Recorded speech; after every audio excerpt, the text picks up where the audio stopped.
premature baby at 33 week pregnancy. Gynaecology में pregnancy को gestation कहते हैं। क्या कहते हैं? Gestation is the word for pregnancy. ठीक है जी। At 33 weeks gestation baby is या the newborn is having no symptom early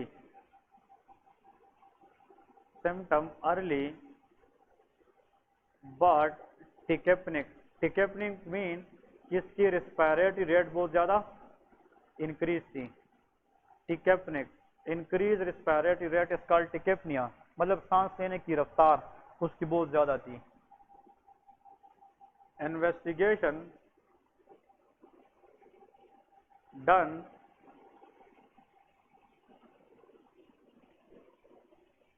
and auscultation shows the word is continuous murmur। ये मरमर के साथ कंसेप्ट है पूरा। ठीक है, इसके साथ कौन सा मरमर सुनने को मिला? Continuous murmur. Most likely diagnosis, important one. 34 year old weak female है, उसने बर्थ दी है बच्चे को कितने वीक्स में? 33। नॉर्मल प्रेगनेंसी 38-39 का होता है। ये प्री मेच्योर है कि फुल टर्म है? ये प्री मेच्योर है या प्री टर्म बेबी उसको कहते हैं।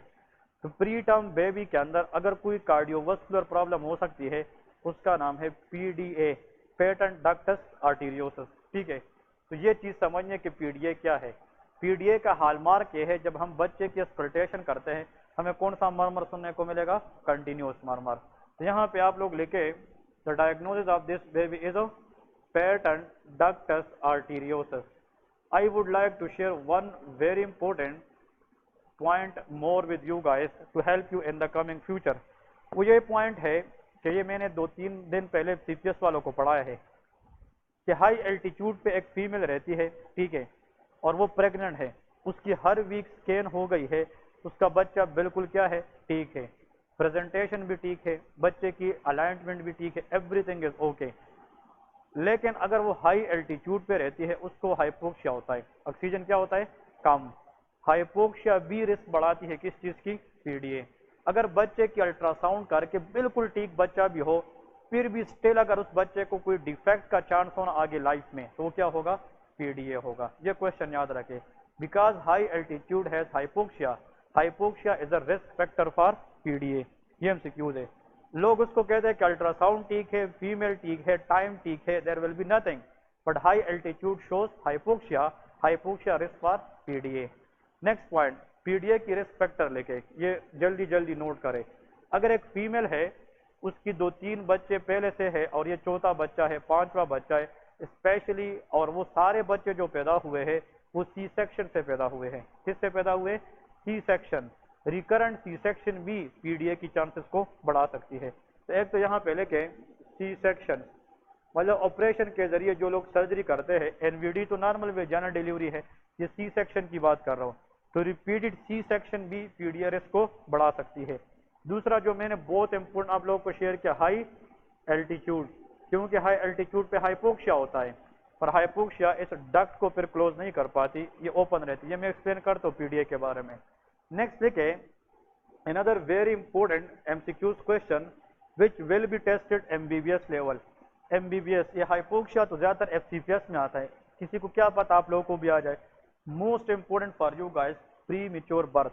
अगर एक बच्चा है उसकी बर्थ टाइम से क्या हो जाए? पहले हो जाए, उस बच्चे में अगर कंटिन्यूअस मरमर आ जाए तो इस बच्चे में क्या है? पीडीए है, patent ductus arteriosus. Another very important MCQs question for you guys, I will be prefer these two to remember। Pre mature birth है, उसमें कौन सा मरमर है? कंटिन्यूअस है। बच्चे को कौन सा मसला है? पीडीए। और 4th नंबर मीन उन बच्चों में भी पीडीए होता है जिन बच्चों की माओ में प्रेगनेंसी के अंदर रोबेला वायरस इन्फेक्शन हो। कौन सा वायरस? Rubella virus. तो rubella virus infection in pregnancy, because this virus can cross placenta. ये क्या करता है? प्लेसेंटा क्रॉस करता है और ये फीटस के अंदर डैमेज कराता है and it increase the risk of PDA. Clear है? रोबेला वायरस अगर बच्चे में जाकर प्रॉब्लम क्रिएट करे और बच्चा पैदा हो जाए with which viral infection? Rubella virus, इसका दूसरा नाम जर्मन मीजल्स होता है। इसका दूसरा नाम क्या है? German measles. तो माइक्रोबायोलॉजी में आएगा कि German measles infection is caused by which virus infection? Rubella virus infection. Clear है? Rubella is RNA virus. इसके अंदर क्या होता है? आरएनए वायरस हम पढ़ेंगे माइक्रोबायोलॉजी में। कुछ viruses are DNA, some viruses are RNA. तो rubella is a RNA virus. Rubella virus infection is very dangerous if it is occurring in first trimester of pregnancy। अगर ये कब होता है? फर्स्ट ट्राइमेस्टर, क्योंकि फर्स्ट ट्राइमेस्टर के अंदर organogenesis होता है, उसमें डिफरेंट बच्चे के क्या बनते हैं? ऑर्गन्स बनते हैं। Rubella infection in the late trimester, third trimester is not dangerous to the foetus but it is proven dangerous to the mother. Mother को प्रॉब्लम करा सकती है, लेकिन third trimester rubella infection is not dangerous for foetus, क्योंकि foetus की organ पहले से क्या है? बन चुकी है। हाँ ऐसा। तो रोबेला इन्फेक्शन किस ट्राइमेस्टर में डेंजरस है? फर्स्ट ट्राइमेस्टर में। प्रेगनेंसी के पहले 3 मंथ्स को फर्स्ट ट्राइमेस्टर कहते हैं, नेक्स्ट 3 को सेकंड और आखिरी 3 को लास्ट ट्राइमेस्टर। तो फर्स्ट ट्राइमेस्टर में एमसीक्यूज याद रखे, रोबेला वायरस इन्फेक्शन अगर मदर को हो जाए, प्लेसेंटा क्रॉस करके बच्चे में जाए, it increase the risk of PDA. तो अगर रोबेला इन्फेक्शन हो जाए माँ को और वो क्या क्रॉस करे? प्लेसेंटा, एक तो ये बच्चे को क्या करा सकेगी? PDA, patent ductus arteriosus. या some examiner love to ask this point, persistent ductus arteriosus is the same thing. Persistent और पैटर्न दोनों का मीनिंग क्या है? सेम है, तो इसमें कंफ्यूज ना हो जाए। दूसरी बात, रोबेला वायरस अगर फीटस में जाए, एक तो पीडीए कराएगी, दूसरी it can damage the eyes of foetus. ये क्या करता है? आईज को डैमेज करता है और आईज के अंदर लेंस को टारगेट करता है। Can cause by birth cataract, उसको कंजेनिटल कैटारेक्ट कहते हैं। तो यहाँ पे लेके congenital cataract, congenital cataract, very basic knowledge but proven to be very productive on the day of exam. That is congenital cataract. Cataract mean ये older लोगों में होता है, एज रिलेटेड होता है। सीनाइल कैटारेक्ट, जिनने आई के अंदर काम किया है, कैटारेक्ट के लोग 60 प्लस होते हैं ज्यादातर। ये एज के साथ डीजेनरेशन होती है, लेंस रिप्लेस करते हैं, इंट्राऑक्यूलर लेंस एक्सट्रैक्ट करके उसको रिप्लेस कर देते हैं। कैटारेक्ट सर्जरी हम पढ़ेंगे इंशाल्लाह। कैटारेक्ट के टाइप से, एज के हिसाब से अगर कैटारेक्ट हो उसको सीनाइल कैटारेक्ट कहते हैं, अगर ट्रोमा में हो उसको ट्रोमेटिक कैटारेक्ट कहते हैं। इनबोर्न मेटाबॉलिक डिफेक्ट, गैलेक्टोसीमिया, वो भी हम पढ़ेंगे। लेकिन कुछ बच्चों में बाई बर्थ होता है, उसको कंजेनिटल कैटारेक्ट कहते हैं। तो rubella target the lens in the foetus and that foetus by birth will lead to cataract. Number 2 cataract के साथ 3 number, it can damage the inner ear. Inner ear को damage करके हियरिंग लॉस कराता है। So rubella can cause hearing loss. So how many things? 3. These 3 things in a newly born baby combinedly together is called German measles. उनमें से एक क्या है चीज है? पीडीए है। क्लियर है? बहुत बहुत कॉमन क्वेश्चन है और याद रखे इसको। ये चीजें आफ्टर द बर्थ होगी कि बाई बर्थ है? ये बाई बर्थ है जो हमें आफ्टर द बर्थ मिलेगी, लेकिन इसकी ओरिजिन क्या है? बाई बर्थ है। तो वर्ड इज क्या, किसने है? रोबेला। एक चीज है कि मल्टीपल है तो सिंड्रोम है, इसको कंजेनिटल रोबेला सिंड्रोम कहते हैं। ठीक है कि नहीं? CRS is a congenital rubella syndrome. Another name of this syndrome is called German measles. इसको जर्मन मीजल्स भी कहते हैं। अब अगर एक माँ है, उसको रोबेला वायरस इन्फेक्शन हो ही गई है, अब रिस्क है कि वो किसको दे सकी? फीटस को। How you will prevent that mother from rubella virus infection that not transfer to the fetus? Vaccinate that mother. उस मदर को क्या करते हैं? वैक्सीनेट। लेकिन vaccination for prevention of rubella virus infection is MMR vaccine. इसको क्या कहते हैं? MMR। MMR के अंदर ये एक वैक्सीन है, लेकिन इसमें हम मीजल्स को प्रिवेंट करते हैं। किस इन्फेक्शन को? मीजल्स को। फिर इसके साथ हम प्रिवेंट करते हैं मम्स को। किस वायरस को? Mumps can target parotid glands. ये किसको टारगेट करती है? Parotid gland. पैरोटाइटिस कराता है, स्वेलिंग कराता है। और MCQs of the day, mumps infection in the children if left untreated, specially in the boys, it can cause orchitis in puberty, inflammation of testis, और मम्स कैन कॉज इनफर्टिलिटी। ये MCQs आता है। ऐसा viral infection बताए, अगर इसको हम treat ना करें और later in the puberty, it can cause orchitis, ORCHITIS, ये भी हम इंशाल्लाह आगे पढ़ेंगे, लेकिन this is question of the day. Orchitis is a complication of which infection? Mumps infection, mumps virus. Start parotid से होती है, लेकिन हेमेटोजीनियसली ब्लड के जरिए टेस्टिस को जाकर ऑर्काइटिस कराता है। अगर ऑर्काइटिस हो जाए तो स्पर्म प्रोडक्शन पे असर पड़ेगा कि नहीं? Patient develop initially oligospermia, decrease sperm production, eventually leads to azoospermia, no absent sperm at all. Sperm नहीं है, ovum will not fertilize and the patient will not pregnant and the patient will be remain what? Answer is infertile. Patient infertile होगा, is not able to become a father in the future once the person is infertile and the reason is irreversible. वो क्या हो?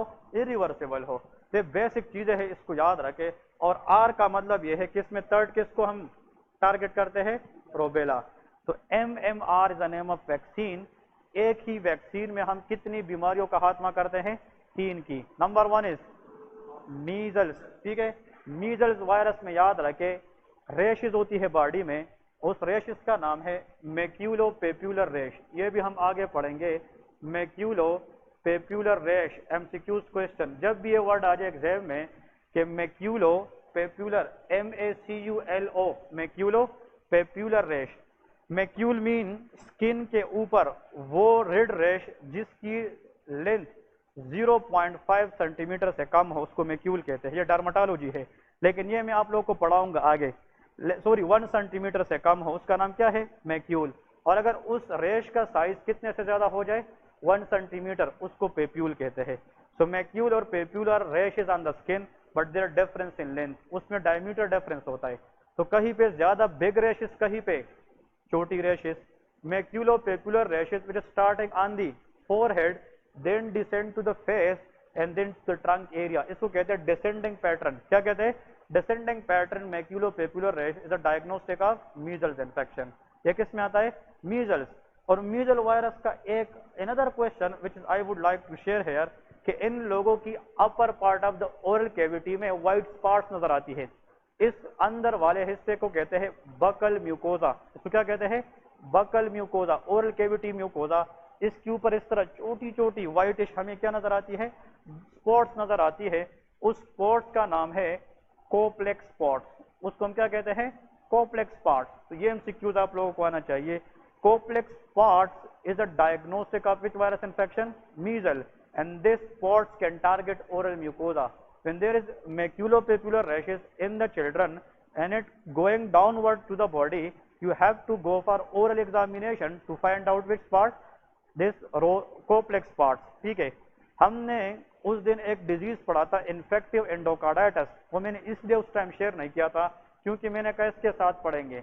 अगर exam में कोप्लेक्स parts आ जाए तो आप लोगों का आंसर क्या होगा? मीजल वायरस इन्फेक्शन। ये कहाँ पे बनते हैं? ओरल कैविटी में। अगर एक क्वेश्चन आ जाए कि the patient develop rose spot, ये भी लिखे। अगर पेशेंट में क्या चीज आ जाए? Rose spot. It these spots can damage the retina of the eye. ये कहाँ पे बनती है? रेटिना पे। It is infective endocarditis. ये किसके अंदर होता है? इन्फेक्टिव एंडोकार्डाइटिस के अंदर रोज स्पॉट होती है। रोज स्पॉट, ठीक है ना। मैंने उस दिन आप लोगों को स्पॉट की जिक्र की थी ना। Rose spot is a diagnostic of infective endocarditis. Koplik spot is a diagnostic of measles. Complex part is a whitish spot that target the oral mucosa, buccal cavity, ठीक है। और smaller spot जो retina को damage करे। Can we see retina from the outside? No. We use what? Ophthalmoscope. इसको कहते हैं fundoscopy. इसको क्या कहते हैं? फंडोस्कोपी। हम ऑप्थेल्मोस्कोप के जरिए प्यूपिल को डायलेट करते हैं पहले, ताकि हम मैक्सिमाइज करें रेटिना की एरिया को। और उस पर हमें कौन सा स्पॉट अगर आ जाए? Roth spot. Can you tell me the symptoms of infective endocarditis? Anyone? First symptom was high grade fever, newly onset murmur. मैंने बताया था it will be IE until proven otherwise. Splenomegaly, sphincter hemorrhages, tip of the finger, osseous nodes, palm of the hand, Janeway lesions. इस तरह चीजें पढ़े थे कि नहीं? तो ये इसके साथ साथ अगर पेशेंट है उसका वाल खराब है और उसको नजर नहीं आ रही कोई चीज, आप पंडोस्कोपी करके कौन सा स्पॉट दे? Rose spot. The patient will be infective endocarditis. और last but not the least, the most important is Bitot spot. एक क्या होता है? Bitot spot. Bitot spot can target conjunctiva layer of the eye. Excellent, ये किसको target करते हैं वजन पर? कंजक्टाइवा। ये जो सामने हमारा स्क्लेरा है, स्क्लेरा ये व्हाइट पार्ट, इसके ऊपर एक बहुत पतला सा थिन लेयर होता है म्यूकस, इसको कंजक्टाइवा कहते हैं। और एक कंजक्टाइवा आईलिड में होता है, ये हम पढ़ेंगे कंजक्टिवाइटिस में कि पल्पेब्रल कंजक्टाइवा क्या है, बल्बर कंजक्टाइवा क्या है, इसके फिर टाइप से ये हम पढ़ेंगे। अगर सामने कंजक्टाइवा लेयर पे व्हाइटिश किया जाए स्पॉट, इसको क्या कहेंगे?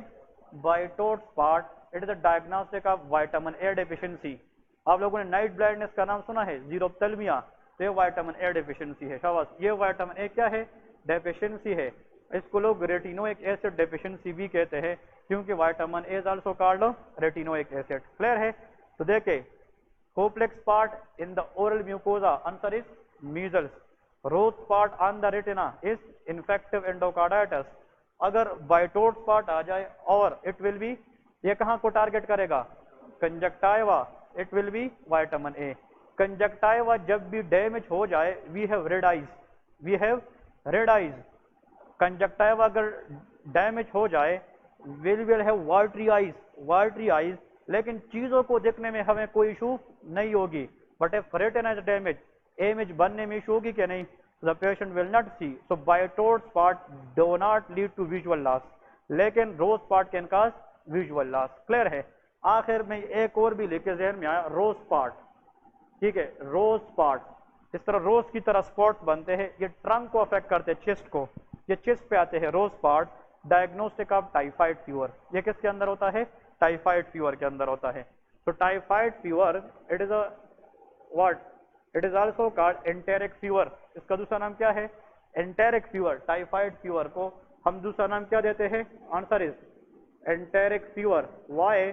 Enteric is the word use for it target intestine initially, इसलिए उसको एंटेरिक फीवर कहते हैं। It can cause by a bacteria called salmonella Taipei. इसके अंदर कौन सा बैक्टीरिया है? Salmonella Taipei. तो ये टारगेट करती है इंटेस्टाइन को, इस वजह से इसका नाम है एंटेरिक फीवर। हम पढ़ेंगे इसको डिटेल में इन्फेक्शियस डिजीज के अंदर। पर टाइफाइड फीवर, इसके 4 वीक ड्यूरेशन होता है। कौन सा? 4। First week, second week, third week and fourth week. और ये भी कंफर्म एमसीक्यूज मुझसे लिख ले, ये भी क्वेश्चन है कि फर्स्ट वीक टाइफाइड में इन्वेस्टिगेशन ऑफ चॉइस क्या है, सेकंड वीक में इन्वेस्टिगेशन ऑफ चॉइस क्या है। ये हमेशा हमेशा जितने बड़े बड़े एग्जाम भी आ जाए ना, ये क्वेश्चन जरूर होता है, first, second, third and fourth week.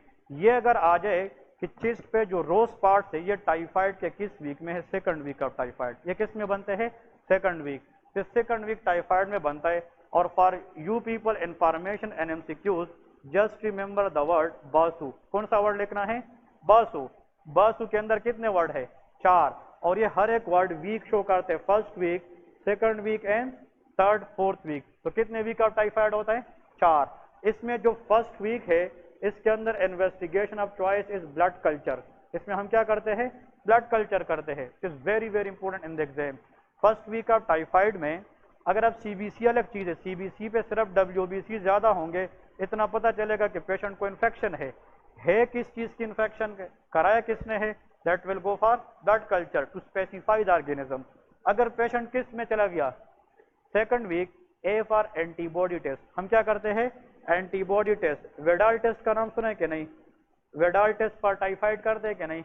वेडाल test करते हैं, उसमें हम या आईजीएम देखते हैं या IgG. For your kind information, very important to remember, basic is always helpful. IgM primary immune response में काम करती है और आईजीजी सेकेंडरी इम्यून रिस्पांस में। मैंने आप लोगों को बेसिक में पढ़ाया था ना। अगर एक बंदा है, सुन ले, जो नए बंदे हैं क्लिनिकल वाले, जब इन्फेक्शन होता है, इन्फेक्शन के खिलाफ इम्यून सिस्टम क्या देखती है? एंटीबॉडीज। एंटीबॉडीज 5 है, IgG, IgA, IgM, IgD and IgE. ये 5 है। इसकी हम अलग क्लास लेंगे, लेकिन सबसे पहले इन्फेक्शन में पहुंचने वाली एंटीबॉडी आईजीएम होती है। कौन सी? आईजीएम। ये प्राइमरी इम्यून रिस्पांस है कि secondary? Primary. Why? Because it is pentameric antibody. Penta means के साथ कितने पॉकेट है? और हर पॉकेट में 2 एंटीजन आ सकते हैं। तो कितने एंटीजन लेगा? 10। और ये डाइमेरिक है, तो ये कितना लेगा? 2। एक में 2 आते हैं, इसका मतलब डाइमेरिक नहीं, ये मोनोमेरिक है, एक पॉकेट है इसके साथ, तो ये 2 एंटीजन को ले सकता है। ये पेंटामेरिक है, ये 10 को ले सकता है। तो जब इन्फेक्शन हो जाए उसी टाइम बैक्टीरिया ज्यादा होगी कि कम, तो हमें ऐसा बंदा भेजना है जो ज्यादा कवर कर सके। तो कौन सा भेजना है? आईजीएम। टाइफाइड फीवर में अगर आईजीएम पॉजिटिव आ जाए, आईजीजी नेगेटिव, इन्फेक्शन रीसेंट हुआ है कि पास्ट में हुआ है, it is called recent typhoid fever. इसको क्या कहते हैं? क्योंकि प्राइमरी इम्यून रिस्पांस चल रहा है। और अगर आईजीजी पॉजिटिव है, that is called past typhoid fever. IgG भी है, आईजीएम भी है, उसको इन्फेक्शन चल भी रही है और बहुत टाइम से होके चल रही है, ठीक है ना।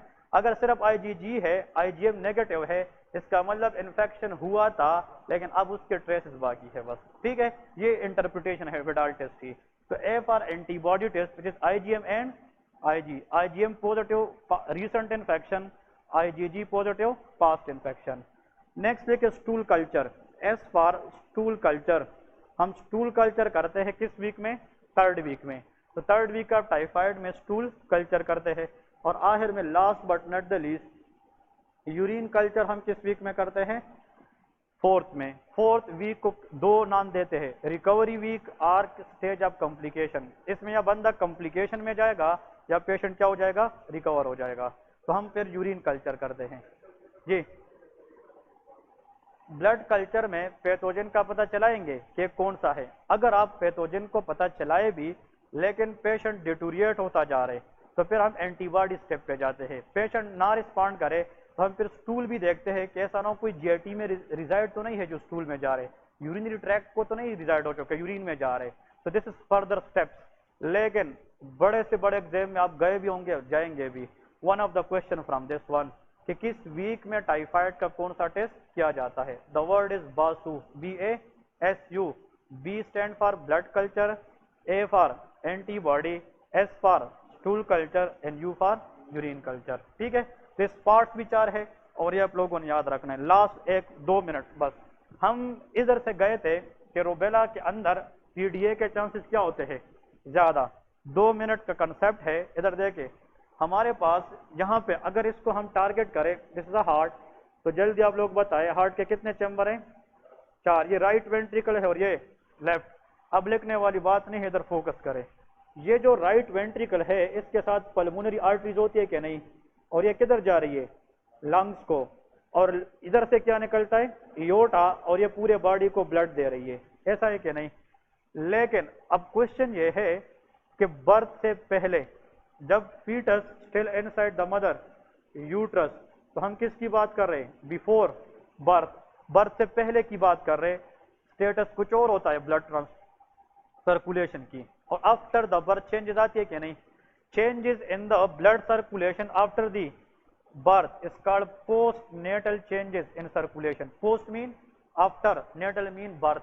बर्थ के बाद चेंजेस आती है। अब सुन ले, ये राइट क्या है? एट्रियम। और ये लेफ्ट एट्रियम। माँ और फीटस के दरमियान connection placenta. Before the birth, birth से पहले, फिर से बता रहा हूं, लंग्स आर कोलैप्स, लंग्स काम नहीं करते। आफ्टर द बर्थ जब बच्चा फर्स्ट क्राई करता है, क्राई, ये क्या करता है? लंग्स एक्सपांड हो जाते हैं। Lung expansion lead to cryness of the baby. Pressure difference आ गया। एक चीज इस तरह सुपड़ा हुआ है, बिल्कुल कोलैप्स है, अब उसको एकदम ओपन करे तो उसमें प्रेशर डिफरेंस आएगा कि नहीं? And that change can cause cryness of the baby.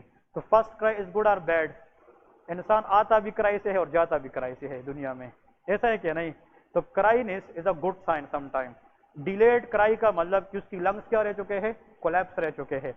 Lungs का काम यह है कि डीऑक्सी ब्लड को ऑक्सी में कन्वर्ट करना। अगर बच्चे की लंग्स काम हो नहीं करते, कोलैप्स है, तो फिर इसके लिए जो ब्लड का ऑक्सीजनेशन है ये कौन करता है? That is placenta. ये एमसीक्यूज है। फीटस के लिए लंग का जो काम है वो कौन करता है? प्लेसेंटा। तो इधर देखे प्लेसेंटा से जो ब्लड वेन्स को आएगी यहाँ पे, ये ऑलरेडी क्या होगी? ऑक्सीजनेटेड होगी। इधर देखे, और हमारा टारगेट ये है कि इस ब्लड को किधर पहुंचाना? एओर्टा। सबसे पहले ब्लड किस चेंबर में आती है? Right atrium. अल्लाह ने कुदरती बाय बर्थ यहाँ पे राइट एट्रियम और लेफ्ट एट्रियम के अंदर एक होल पैदा किया है। इस होल का नाम है फोरामेन ओवेल। इसका नाम क्या है? Foramen ovale. वेरी इंपॉर्टेंट नाम सुना होगा आप लोगों ने। इस फोरामेन ओवेल के जरिए 100 में से 80% ब्लड किस टाइप शिफ्ट होता है? Left atrium. और लेफ्ट एट्रियम से फिर वो किधर जाएगी? एओर्टा। कितना परसेंट? 80। लेकिन 20% राइट एट्रियम से ट्राइकस्पिड वाल के जरिए किधर जाएगी, और राइट वेंट्रिकल से पल्मोनरी वाल के जरिए किधर जाएगी, पल्मोनरी आर्टरी। अब पल्मोनरी आर्टरी को ब्लड मिल गई, ये टेंशन में पड़ गई, क्योंकि इसने ब्लड देना है किसको, और लंग्स काम हो नहीं कर रहे। अब क्या है कि अल्लाह ने, इंसान है ना, एक ब्यूटी है, अल्लाह ने फिर पल्मोनरी आर्टरी और एयोर्टा के दरमियान एक नाली, एक डक्ट पैदा किया है। क्या पैदा किया है, डक्ट। तो ये तो क्या है, एक केनाल है, डक्ट है कि नहीं, लेकिन ऐसा डक्ट जिसके दोनों अतराफ आर्टरी हो, क्या हो, आर्टरी, दैट इज डक्टस आर्टीरियोसस। ऐसा डक्ट जिसके दोनों अतराफ क्या हो, आर्टरी, उसका नाम क्या है, डक्टस आर्टीरियोसस। अब सुन ले, जो 20% ब्लड इधर आया है वो तो लंग्स में जाएगा नहीं, तो वो डक्टस आर्टीरियोसस के जरिए किसको मिलेगा, एयोर्टा को मिलेगा। अब ये क्वेश्चन समझ गए। तो कितना परसेंट ब्लड हम एयोर्टा को दे चुके हैं, 100%। 80% किसके जरिए, फोरामिन ओवेल, और 20% डक्टस आर्टीरियोसस। तो ये भी पक्का एमसीक्यूज है पीडियाट्रिक के अंदर, paeds. What is the flow of direction of the blood in ductus arteriosus before the birth, from pulmonary artery to aorta. Ductus arteriosus ने ब्लड किसको, किससे देना है, पल्मोनरी आर्टरी से एयोर्टा को देना है, ताकि किसको बाईपास करे, लंग्स को बाईपास करे। बात समझ गए कि नहीं। अब सुन ले, ये गुड है कि बैड है, गुड है। और इस डक्टस आर्टीरियोसस को पूरी प्रेगनेंसी में हम क्या रखेंगे, ओपन। इसको ओपन रखने के लिए मदर के अंदर प्रोस्टाग्लैंडीन रिलीज होती है। क्या रिलीज होती है, प्रोस्टाग्लैंडीन। तो prostaglandin is a chemical which can keep this duct open, ये इसको ओपन रखती है। अब क्वेश्चन ये है, जब प्रेगनेंसी टर्मिनेट हो जाए, क्या हो जाए, टर्मिनेट, प्लेसेंटा कनेक्शन खत्म हो जाए, लंग्स एक्सपांड हो जाए, तो आफ्टर द बर्थ जब इधर ब्लड आएगी, वो ऑक्सी या डीऑक्सी, डीऑक्सी, सोर्स खत्म हो गया ना, डीऑक्सी, और ये होल क्या हो जाएगा, बंद। और ये होल जब बंद होगा तो यहाँ पे इसका एक निशान रह जाएगा, इसको रेमिनेंट कहते हैं, बकिया हिस्सा, रेमिनेंट। ये रेमिनेंट, ये पहले क्या चीज था, और आफ्टर द बर्थ इसको कहते हैं फोसा ओवेलस। ये भी एमसीक्यूज है। जब कार्डियोलॉजिस्ट सर्जरी करता है, उसको दोनों एट्रियम के दरमियान एक डार्ट नजर आता है, ये शो करता है कि ये बर्थ से पहले क्या था, फोरामिन ओवेल था, अभी क्या हो चुका है, क्लोज, अब ये फोसा ओवेलस बन गया है। तो the remnant of foramen ovale after the birth is fossa ovalis. Out MCQs question, clear है। मुझे 1 मिनट दे दे सारे। जब ये ब्लड इधर आ गई आफ्टर द बर्थ, किसकी मैं बात कर रहा हूं, आफ्टर बर्थ, तो ये डीऑक्सी है कि ऑक्सी, डीऑक्सी, तो फिर ये इधर जा सकेगी नहीं, 100% किसको मिलेगी, राइट, और 100% फिर किसको जानी चाहिए, लंग्स। ये डक्ट भी क्या हो जाता है, क्लोज, फिर डार्ट की शक्ल में होगा कि ये लंबी स्ट्रक्चर है, फिर लेगामेंट में कन्वर्ट होगा, किसमें, लेगामेंट, और इस लेगामेंट का नाम है लेगामेंटम आर्टीरियोसम। इस लेगामेंट का नाम क्या है, लेगामेंटम आर्टीरियोसम।